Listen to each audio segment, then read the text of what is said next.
नमस्कार सभी को। इस समय हम भरत कुंड, जो भरत जी की तपोस्थली है, वहां पर मौजूद है।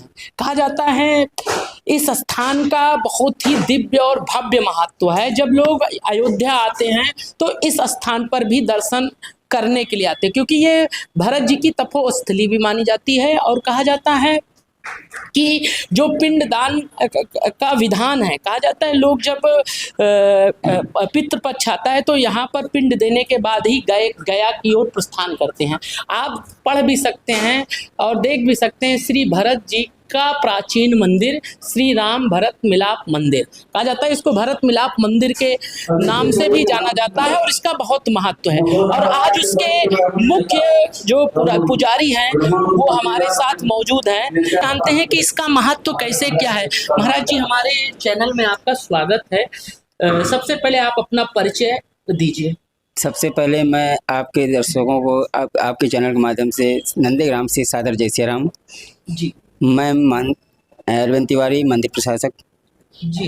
पूज्य महाराज जी, जैसे कहा जाता है अयोध्या का जिस प्रकार से महत्व बढ़ता जा रहा है, वैसे ही इस मंदिर का भी महत्व और दिव्य और भव्य तरह से बढ़ता जा रहा है। लोग जब अयोध्या के लिए आते हैं, वहाँ दर्शन करते हैं, तो उनकी इच्छा होती है जो भरत जी का स्थान है, जहाँ पे भरत मिलाप हुआ था, वहाँ भी हमें जाना चाहिए। तो यहाँ भी लोग लाखों लाखों की संख्या में आ जाते हैं। तो आप क्या कहना चाहेंगे इस स्थान के बारे में, और इस स्थान का दिव्य और भव्य महत्व भी आप बताइए थोड़ा सा। ये स्थान तो भरत जी के समय से तो ज़्यादा महत्व हो गया है, लेकिन उसके पहले भी ये त्याग और तपस्या की भूमि रही है जी। पहले यहाँ पर नंदीश्वर जो हैं, जो शंकर जी के गण हुए हैं, नंदीश्वर महाराज जी, वो भी यहाँ पर तपस्या किए हैं जी। उस तपस्या से प्रसन्न होकर शंकर जी ने उनको अपना गण बनाया है, अपनी सवारी बनाया है। उसके बाद जब भगवान श्री राम को 14 वर्ष का वनवास हुआ है, तो उस समय भगवान तो जंगल चले गए हैं। जब भरत जी आए अपने ननिहाल से लौट कर आए हैं, उनको पता चला हमारे भैया राम चले गए हैं, वनवास गए हैं, उनका वनवास हो गया है, हमको राजगद्दी दिया गया है, तो राजगद्दी त्याग दिए हैं। वो अपने भैया को सीधा मनाने के लिए गए हैं, साथ पूरे अयोध्या वासियों के साथ गए हैं भैया को मनाने।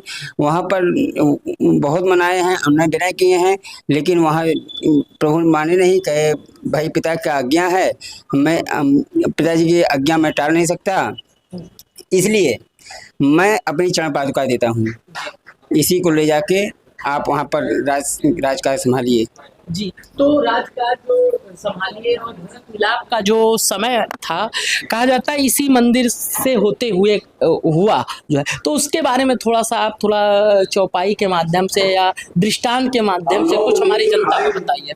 यहाँ भरत जी ने 14 वर्ष तक तपस्या की है, चरण पादुका की, पूरे विश्व का राज इसी स्थान से किए हैं। और लंका प्राप्ति करके जब भगवान आए हैं तो सबसे प्रथम भरत जी से यहीं पर आकर मिलन किए हैं। मिलन के बाद भगवान रावण को मारे थे, ब्रह्म हत्या लगी थी, उनको यहीं पर गया बेदी है, गया बेदी पर उनका पिंडदान किए हैं। और पिंडदान के उपरांत ब्राह्मण भोजन करा के यहाँ से चरण पादुका सहित और भरत जी को लेकर और पूरे अयोध्या वासियों के सहित अयोध्या को गए हैं। वहाँ पर उनका राजा अभिषेक हुआ है। जी, जैसे कहा जाता है जब पितृपक्ष का समय आता है तो सारे मंदिरों में शायद भक्तों का तांता कम हो जाता है, लेकिन एक ये ऐसा स्थान है कि जब पितरपक्ष का समय आता है, जो 15 दिन पितरों का होता है, उसमें यहाँ पे भीड़ संख्या बढ़ जाती है, भक्तों की संख्या बढ़ जाती है। उसके बारे में भी थोड़ा बताइए। यहाँ का जो प्रथम पिंड है, यहाँ की सबसे बड़ी बेदी नंदीग्राम में स्थापित हुई है। जब भगवान दशरथ का पिंडदान किए थे तो हनुमान जी 42 वेदियों को लाकर नंदीग्राम में किए थे। तो उस समय यहीं पर रावण का वो पिंडदान किए थे, और पिंडदान करने के बाद प्रभु ने सब वेदियों को वापस करने को कहा, लेकिन हनुमान जी ने कहा अब जो आ गया है सो आ गया है, अब यहीं पर रहेगा। तो बहुत गया के पंडितों द्वारा अनुनय विनय किया गया राम जी से, तो हनुमान जी को पुनः कहा गया एक वेदी जो बड़ी वेदी है नंदीग्राम में स्थापित कर दी जाए और जो 41 वेदी है उसको गया जी में ले जाके स्थापित कर दिया जाए। जी, तो इसलिए इसका महत्व है। तो पहले अगर देश विदेश या कहीं से भी कोई गया के लिए जाएगा तो पहले पिंडदान यही करेगा, फिर उसके बाद आगे गया की तरफ जाएगा, ऐसा मानना है आपका? भाई प्रथम वेदी नंदीग्राम में स्थापित हुई है, चाहे गया वाले हों चाहे अन्य क्षेत्र वाले हों, पहला पिंड तो नंदीग्राम में होगा, इसके बाद अगला पिंड होगा। जी, यहाँ पे प्रभु का स्वयं आशीर्वाद है जी, आप क्या चाहते हैं? हम लोग चाहते हैं जल्द से जल्द इसका सौंदर्यीकरण हो, यहाँ पर जो श्रद्धालु आ रहे हैं उनको सब सुरक्षा मुहैया कराई जाए, आवास मिल जाए सबको। यहाँ पर से जब भीड़ होती होगी तो यहाँ पे प्रशासनिक व्यवस्था की जाती है कि नहीं? प्रशासनिक व्यवस्था वैसे तो भाई कुछ नहीं है, केवल सुरक्षा की दृष्टि से देखा जाए सुरक्षा व्यवस्था मिला करती है थोड़ा बहुत, जैसे हाईटेक, क्योंकि जब कोई बाहर से आता है और यहाँ से देश विदेश से भी लोग आते हैं तो कहा जाता है ये भी एक जगह से हाईटेक स्थान होता जा रहा है, तो इसलिए तो यहाँ भी तो कोई ना कोई व्यवस्था होनी चाहिए। यहाँ पर तो भाई प्रथम तो सुलभ शौचालय होना चाहिए, दूसरा रैन बसेरा होना चाहिए, पानी वाला व्यवस्था होना चाहिए, प्रकाश व्यवस्था होनी चाहिए। अभी ये सब व्यवस्था से अछूता है नंदीग्राम है, तो क्या चाहते हैं इसको शीघ्र किया जाए? ये जो शीघ्र से शीघ्र कर दिया जाए तो ठीक रहेगा। 22 तारीख को प्रभु श्री राम की प्राण प्रतिष्ठा भी होगी, प्रभु अपने स्थान पर विराजमान हो जाएंगे और उसके बाद लाखों लाखों की भीड़ चलेगी।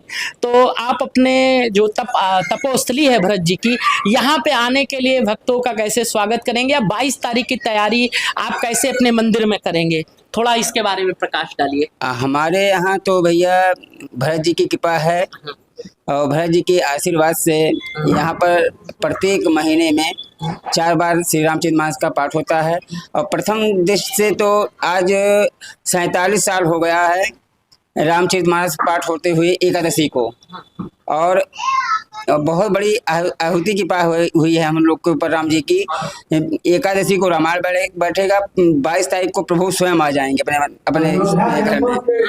जी, उस समय आपकी तैयारी कैसी रहेगी? क्या आपके द्वारा किया जाएगा 22 तारीख को? 22 तारीख को रामायण, 21 तारीख को रामायण बैठाया जाएगा, 22 तारीख को आरती पूजन हवन और बेहद भंडारे का प्रोग्राम किया गया है और शाम को 11,000 दीपों से मंदिर को सजाया जाएगा, पूरा मंदिर सजाएगा। जी, और उसके बाद भक्तों से आप क्या कहना चाहते हैं इस मंदिर के बारे में? क्योंकि कहा अभी तो रोका गया है कि जो भी सनातन प्रेमी है, हिंदू सनातन प्रेमी है, वो 22 तारीख के बाद ही आए। ये साधु संत भी कह रहे हैं और प्रशासन भी कह रहा है और यहाँ पे जो हिंदूवादी नेता है वो भी कह रहे हैं, क्योंकि जानते हैं कि भीड़ बहुत ज्यादा बढ़ सकती है, तो इसलिए सबको रोका जा रहा है। आप क्या कहना चाहेंगे 22 तारीख के बाद? आपके चैनल के माध्यम से कहना चाहता हूं, जिन लोगों को निमंत्रण दिया गया है वही लोग 22 तारीख को आए, उसके बाद 23 तारीख को आए, हम लोग उनका पूरा स्वागत करेंगे। जी, और अपने स्थान पे क्या कहना चाहेंगे आने के लिए? हम अपने स्थान पे तो भाई उनका स्वागत है, भरत दरबार में उनका पूरा स्वागत है।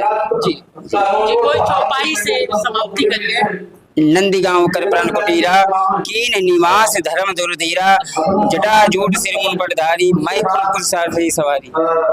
तो इस प्रकार से पूज्य महाराज जी ने पूरा महत्व बताया और ये देखिए ये जो मंदिर है कितना दिव्य और भव्य है, और इसका भी मुख्यमंत्री जी ने आदेश कर दिया है कि जिस प्रकार से सभी मंदिरों का जीर्णोद्धार किया गया, उन्हें सौंदर्यीकरण में पूरी तरह से पर्यटक विभाग या अन्य जितनी भी व्यवस्थाएं वहां पे की गई है, उसी प्रकार से आने वाले समय में हो सकता है इसे भी पूरी तरह से सुंदर और दिव्य और भव्य बना दिया जाएगा। और आप गेट देख सकते हैं कि वही गेट से लोग अंदर की ओर प्रवेश करते